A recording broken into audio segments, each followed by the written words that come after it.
प्रामाणिक समाधान। गुरुवर नमोस्तु।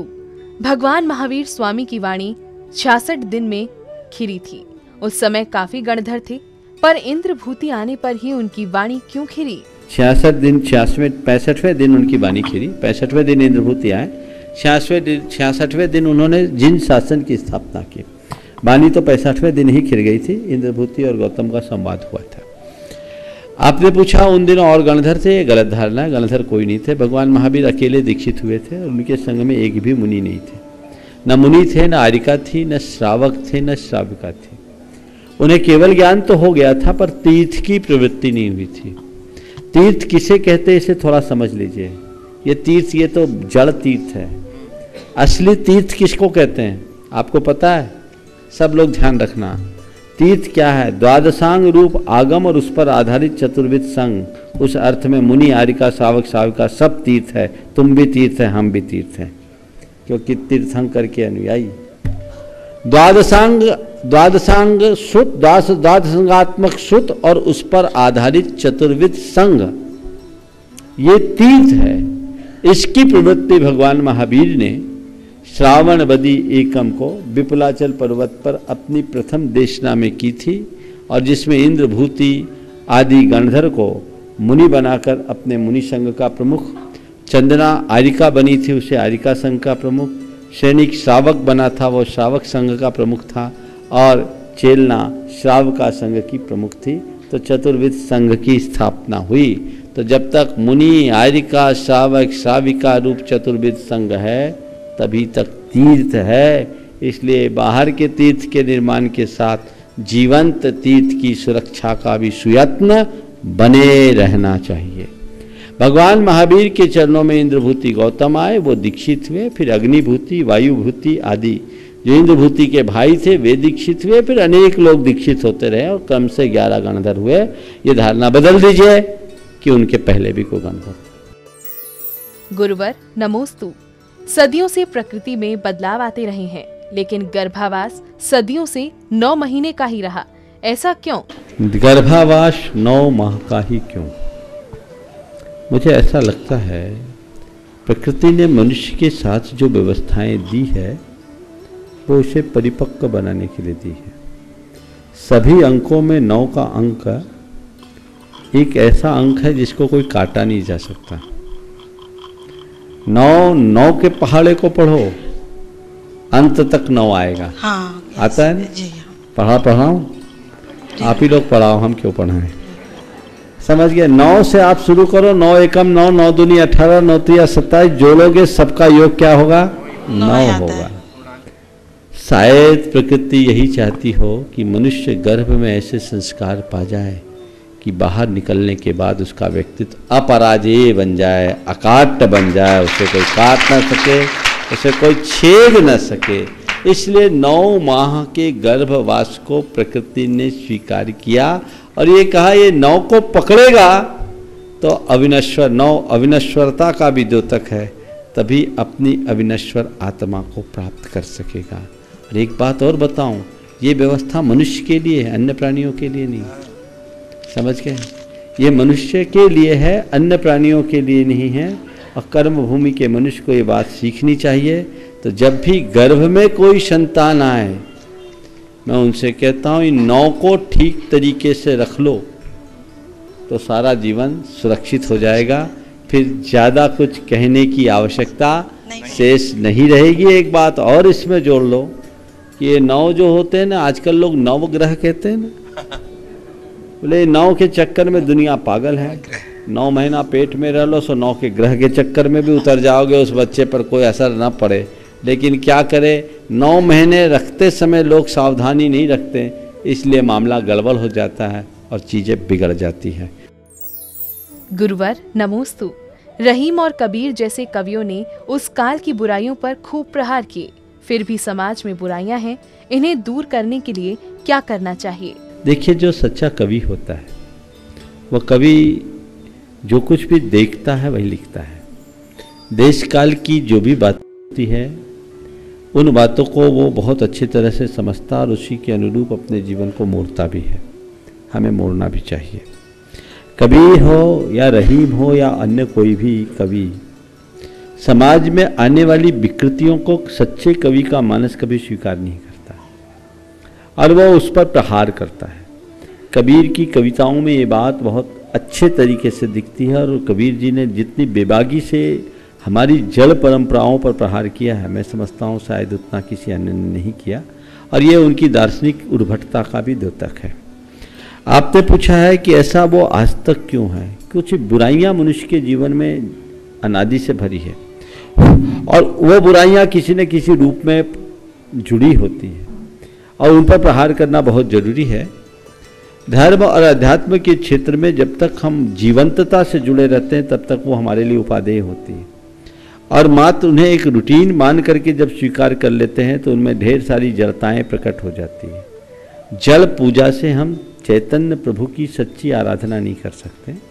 चैतन्य परमात्मा की आराधना करने के लिए हमें खुद को चेतन होना होगा।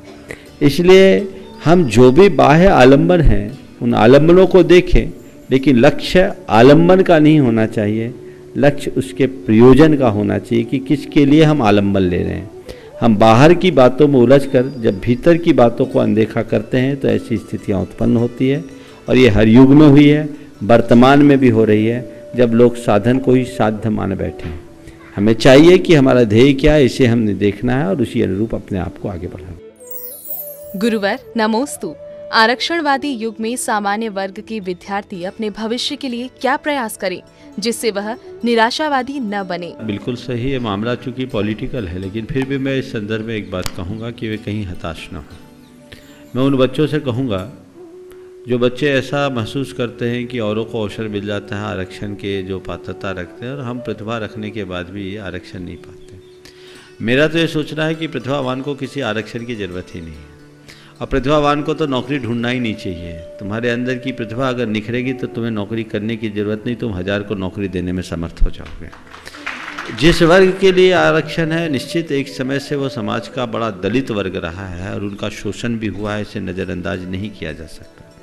वर्तमान में हालांकि अब वो परिस्थितियां नहीं है, इसकी आवश्यकता भी नहीं है, फिर भी एक राजनीतिक मुद्दा है और ये उस रूप में हो गया तो हमें उस बहस में उलझने की जगह इसे भी सकारात्मक तरीके से लेना चाहिए और अपनी प्रतिभा का पूर्ण उपयोग करते हुए निष्ठापूर्वक पढ़ाई करना चाहिए और अपने स्किल को डेवलप करना चाहिए। आज की जो ये पढ़ाई है, जो केवल नौकरी के ऊपर केंद्रित पढ़ाई है, ये पढ़ाई हमारे पिछड़ेपन का कारण है। भारत के अतीत युग को हम जब देखते हैं तो जब हमें हमारे कौशल का विकास कराया जाता था और उसमें कोई भी व्यक्ति कभी बेरोजगार नहीं रहता था, उसे कहीं नौकरी करने की ज़रूरत नहीं होती थी। अपने जीवन के लिए जो कुछ भी आवश्यक साधन है बहुत सहज रूप से वो एकत्रित कर लिया करता था और जीवन का निर्वाह बहुत अच्छे तरीके से करता था। वो युग था जब भारत को सोने की चिड़िया कहा जाता था। तो हमें ऐसा ही सोचना चाहिए। सारे युवक युवतियों को कहूँगा कि हताश मत हो, पढ़ाई करो, नौकरी की मानसिकता से पढ़ाई मत करो, जीवन की प्रगति के उद्देश्य के लिए पढ़ाई करो और ऐसा रास्ता चुनो जिसमें नौकरी करने की जरूरत न पड़े, हजारों को नौकरी देने में समर्थ हो जाए। गुरुवर नमोस्तु। विद्यार्थी अपनी शिक्षा के प्रति सकारात्मकता को परीक्षा के दिनों में कैसे बनाए रखे? देखिए, सबसे पहली बात तो अगर आपने पढ़ाई की है तो चिंता करनी नहीं चाहिए। निश्चित ये प्रतियोगी परीक्षा है, तो प्रतियोगी परीक्षा में सब लोग तो निकलते नहीं, लेकिन उसको हताश नहीं, उसको लेकर के परिणाम को लेकर के भी हताश नहीं होना चाहिए और उसका किसी भी प्रकार का हवा अपने दिमाग में नहीं लाना चाहिए।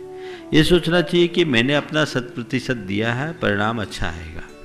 चूँकि एक परीक्षा के दिन में व्यक्ति का मन डामाडोल होता है, कहीं कुछ गड़बड़ ना हो जाए, कुछ ना हो जाए, तो उसके लिए मैं बोलता हूँ प्रत्येक व्यक्ति को अपने इष्ट का स्मरण करना चाहिए और पेपर देने से पूर्व, प्रारंभ करने से पूर्व गहरी श्वास अंदर लो, अपने गुरु और प्रभु को याद करो और लिखना शुरू कर दो।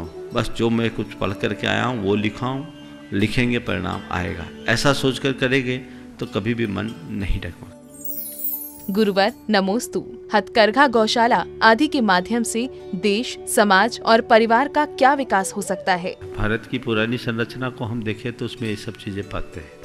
जहाँ तक गुरुदेव की सोच की बात है ये गुरुदेव की सोच नहीं है, या आपने कहा गांधी जी या डॉक्टर लोहिया की सोच नहीं है। सच्चे अर्थों में देखा जाए तो ये भगवान महावीर का दर्शन है, जो उन्होंने हमें अपरिग्रह के आदर्श के रूप में दिया है। वो हमारे समाजवाद की परिकल्पना है, और हमारे गुरुदेव हमेशा इस बात के पक्षधर रहे हैं। वे हमेशा अति संग्रह का निषेध करते हैं, और ये जो उनके द्वारा जितने भी कार्यों का प्रवर्तन है वो भारत के सुंदर भविष्य को रचने का एक श्रेष्ठ उपक्रम है। यदि देश के लोग इस दिशा में आगे बढ़ेंगे तो निश्चयतः देश का उद्धार हो। गुरुवर नमोस्तु। इस आधुनिक परिवेश में सादा जीवन, उच्च विचार की सोच को कायम रखने के लिए क्या प्रयास करना चाहिए? देखिए, आज के युग में हो नहीं सकती ये कहना ठीक नहीं है। हम भी तो आज के युग में, कोई अतीत के युग में तो नहीं है। और चलो, हम तो साधु हैं। आज भी बहुत सारे लोग हैं इस दुनिया में जिनका रहन सहन, खान पान अपने हिसाब से जैसा था वैसा ही चल रहा है। देखना है तो पहनावे के मामले में यहाँ की नागदा समाज को देखो। मुंबई में जाने के बाद भी आज भी उनके वही पुराने परिधान और वही घूंघट है, और वो बड़े गर्व से सारा कार्य करते हैं। देखिए, जो प्रभाव है वह जमाने का नहीं है, प्रभाव हमारी मानसिकता का है। अगर हमारी मानसिकता अच्छी हो तो हम किसी भी युग में क्यों न जिए, किसी भी देश काल में क्यों न रहें, हमारे जीवन में कभी किसी प्रकार की गड़बड़ी नहीं हो सकती। और निष्ठा के अभाव में व्यक्ति कहीं भी जा सकता है, तड़क भड़क में फंस सकता है। आपने पूछा है कि आज के इस दौर में हम अपने आप को कैसे सादा जीवन और उच्च विचार के आदर्श से जोड़ सके। सदैव जीवन के लक्ष्य को अपने सामने रखो, और जीवन के लक्ष्य को सामने रखो और सोचो कि मेरे जीवन का लक्ष्य क्या है, मेरे जीवन का उद्देश्य क्या है, और किसे मैं अपने जीवन की उपलब्धि मानूं। यदि ये सब चीज़ें समझ में आएगी तो लगेगा अंततः सादा ही ठीक है, कि अंततः मनुष्य को सादगी ही प्रभावित करती है। तड़क भड़क तो थोड़े पलों के लिए अच्छे लगते हैं। तो बस इसी अनुभव को यदि हम और प्रौढ़ बनाएं और इधर उधर के बातों से अपने आप को अप्रभावित रखने की क्षमता विकसित कर ले, तो हमारा जीवन अपने आप सुंदर बने। गुरुवर नमोस्तु। बटुए को कहाँ मालूम होता है कि पैसे उधार के हैं? वो तो अपने अहंकार में फूला ही रहता है। इंसान को सब कुछ भगवान ने दिया, तब भी वह इंसान अहंकार क्यों करता है? बटुए को यह कहाँ मालूम होता है कि पैसा उधार का है, लेकिन फिर भी फूला हुआ होता है। संसार में मनुष्य के पास जो कुछ भी है वह विधाता ने हमें उधार स्वरूप दी है, फिर भी इतना गुमान करता आखिर क्यों? मुश्किल यह है कि जैसे बटुए को मालूम नहीं है कि उधार का है, वैसे ही आज के इंसान को ये मालूम नहीं कि सब उधार का है। ये जीवन की बहुत बड़ी सच्चाई है। तुम्हारे पास जो कुछ भी है वो तुम्हारा नहीं है, धरोहर है, जो काम चलाने के लिए तुम्हें किसी ने दिया है, और एक तरफा एग्रीमेंट है। जितने दिन के लिए दिया है उतने ही दिन के लिए तुम्हें यूज करना है। जिस दिन वह चाहेगा कर्म, उस दिन तुम्हारा सारा अकाउंट ऑनलाइन ट्रांसफर कर लेगा। पता लगेगा मेरा तो बैलेंस ही खत्म, नील है। तेरा था कहाँ? जिसका था उसने शिफ्ट कर लिया, उसने ऐसा सिस्टम बना रखा है। ये जो मनुष्य समझ ले, उसका सारा गरूर, गुमान, अहंकार पल में दूर हो जाए। काश हम जीवन की इस सच्चाई को जाने कि संसार के जितने भी संयोग हैं वे सब पराधीन हैं, शाश्वत नहीं हैं। कर्म की धरोहर है तो न हर्ष होगा, न विषाद, न गुमान होगा, न गम। ये दोनों चीजें साथ रहेगी। गुरुवर नमोस्तु। जीवन में एक दूसरे के लिए रोना और होना जरूरी नहीं, क्योंकि मन कपड़ा नहीं होता फिर भी मैला होता है, दिल कांच नहीं होता फिर भी टूट जाता है। ऐसा क्यों? मन कपड़ा नहीं होता फिर भी मैला हो जाता है, और दिल कांच नहीं होता फिर भी टूट जाता है। ये बहुत अच्छी बात है और इसे समझना। कपड़े से भी ज़्यादा बारीक बनावट है मन की। कपड़ा मैला कब होता है? जब उसमें धूल और गर्दा लगता है। हमारा मन मैला कब होता है? जब हमारे मन में दुर्भावों की परत चलती है। बाहर की धूल वस्त्र को मैला बनाती है, अंतर की धुंध मन को मैला बनाती है। बाहर की धूल को पानी छिड़क करके दबाया जा सकता है, अंदर की धूल को दबा पाना सहज नहीं है। उसे तो ध्यान के गुप्त कक्ष में जाने के बाद ही दबाया जा सकता है।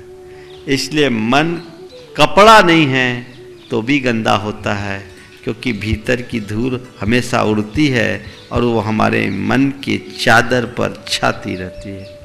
तुमने पूछा दिल कांच नहीं है फिर भी क्यों टूट जाता है। देखो, कांच टूटने के बाद फिर भी जुड़ जाता है, उसे गला दो तो जुड़ जाएगा।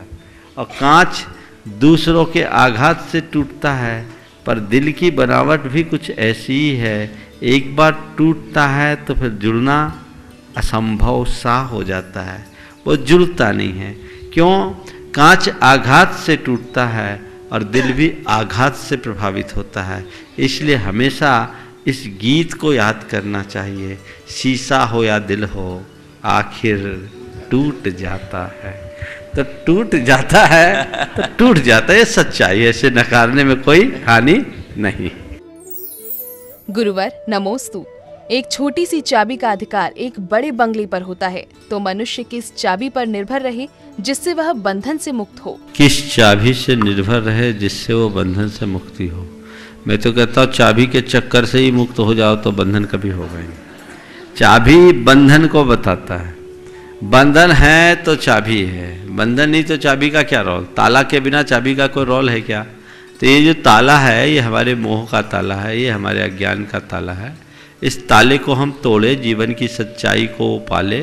ज्ञान की कुंजी एक ऐसी कुंजी है जो हमारे जीवन के सारे बंधन के ताले को तोड़ देती है, तोड़ती नहीं खोल देती है, समस्याओं के ताले को खोलती है और जीवन का पथ प्रशस्त करती है। गुरुवर नमोस्तु। नजरिया और अहम दोनों अलग अलग होते हैं, फर्क सिर्फ इतना है कि नजरिया लोगों से अलग होता है और अहम हमें लोगों से अलग रखता है। तो लोगों के प्रति हमें कैसा व्यवहार रखना चाहिए? अहम को हटा दो, तुम अपने आप सबसे अलग हो जाओगे। बिल्कुल सही बात है। नजरिया हमें लोगों से अलग करता है, हमारी एक अलग पहचान बनाता है, और अहम हमें सबसे अलग कर देता है। अहम को गलाओ, जीवन के प्रति सकारात्मक नजरिया रखो। जो मनुष्य सकारात्मकता से जीता है उसके जीवन में सहजता आती है, और वह सहजता उसके जीवन की मूल आधार बनती है, वही उसके व्यक्तित्व में निखार लाती है। गुरुवर नमोस्तु। संयम हमारे जीवन की कीमत को बढ़ाता है। मित्र के साथ परिवार में रहकर हम जीवन को कैसे समझें? संयम हमारे जीवन की कीमत बढ़ाता है। मित्र के साथ परिवार में रहते हुए हम जीवन की कीमत कैसे समझें? देखिए, जीवन की कीमत समझने के लिए कोई बाधा नहीं है। हम अपने जीवन के प्रति अपनी दृष्टि तो लाए कि मेरा जीवन है। हम मित्रों और परिवार की कीमत समझते हैं, अपने आप को भूल जाते हैं। अपने आप को याद रखें तो हमें अपनी कीमत समझ में आएगी। और ये बात सच है, जब तक मनुष्य अपना मूल्य ठीक तरीके से नहीं समझेगा तब तक वो किसी का मूल्यांकन नहीं कर सकता।